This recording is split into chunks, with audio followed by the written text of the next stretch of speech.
Richard Neville was the second wealthiest person alive in England during the mid-1400s.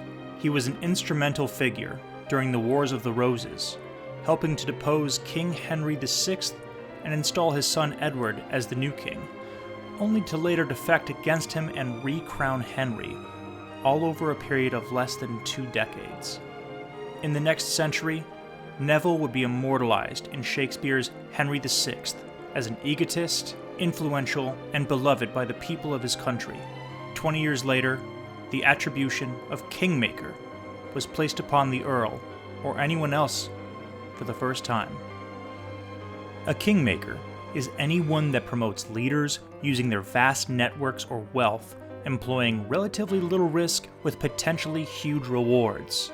They have played in the world's theater for as far back as humans have recorded history.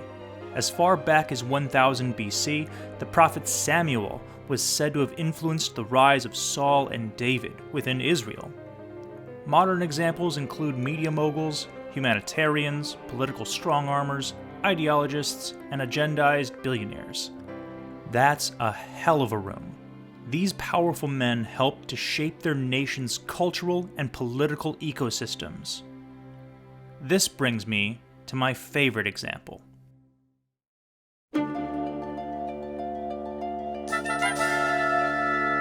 The Washington Nationals, 15 years after relocating from Montreal and becoming the capital's third team in the previous 40 years, are on the cusp of winning their first World Series title.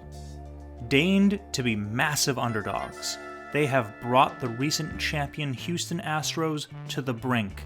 For the Nationals, this trip to the Fall Classic also means that finally, the last team of the 1969 MLB expansion class has reached the last game of the season, joining the Kansas City Royals, San Diego Padres, and Seattle Pilots, the latter of which they defeated to get here.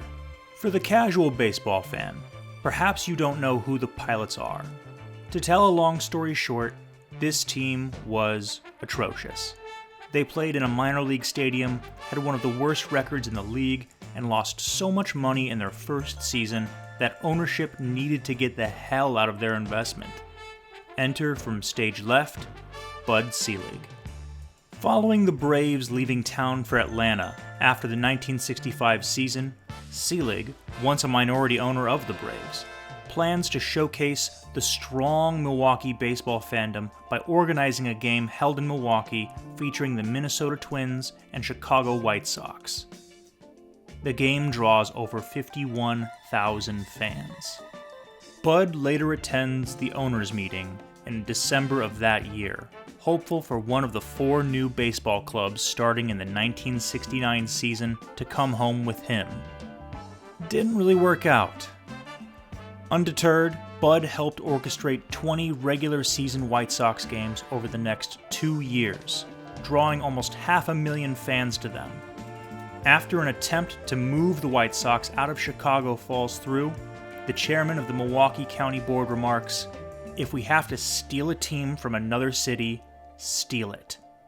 Soon, Bud Selig and Pilots owner Dewey Soriano begin to meet in secret, and during Game 1 of the 1969 World Series, Soriano agrees to sell the Pilots to Selig for $11 million, effectively moving the team to Milwaukee.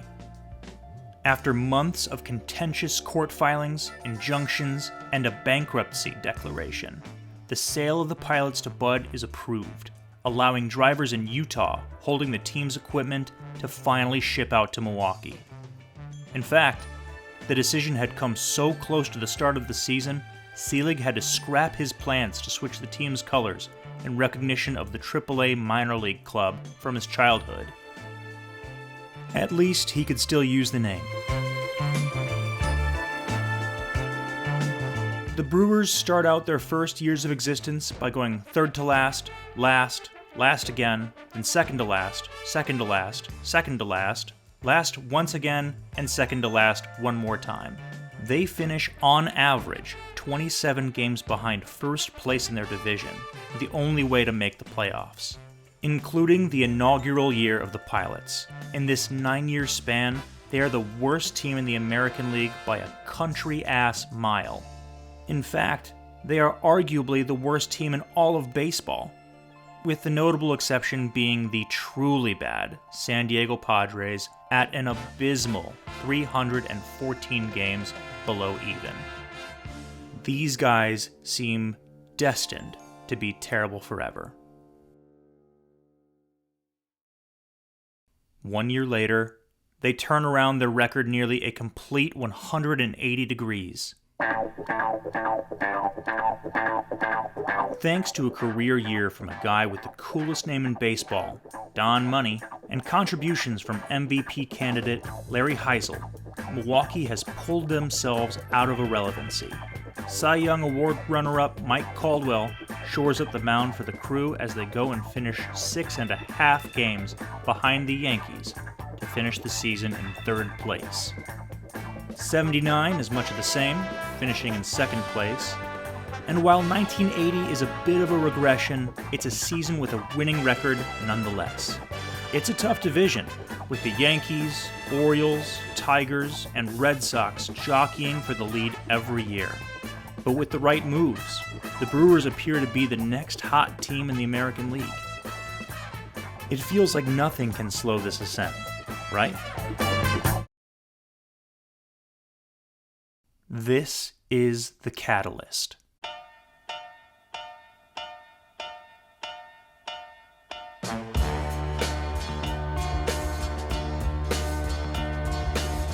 What begins in 1981 for the baseball team from Milwaukee is their inaugural postseason. Over the next 42 years, they will make 8 more appearances in October, each holding more significance than the last. This is due to the fact that every team who defeats the Crew in these late season series will play in or even win the World Series. Whether or not they win isn't the point necessarily. Once a team gets to the last games of the season, all bets are off. Statistics are thrown out the window. You hope that you can be lucky enough, and all that's left is whoever wants it more. Their destiny is not written among the stars. They are not ordained by God. The Brewers are no kings. They have worked tirelessly in the background for years and years, unannounced and underappreciated, though beloved by their fans. They build empires around them. They forge champions and championships. The decisions they make will determine the victorious and defeated for decades to come, as Warwick did before them.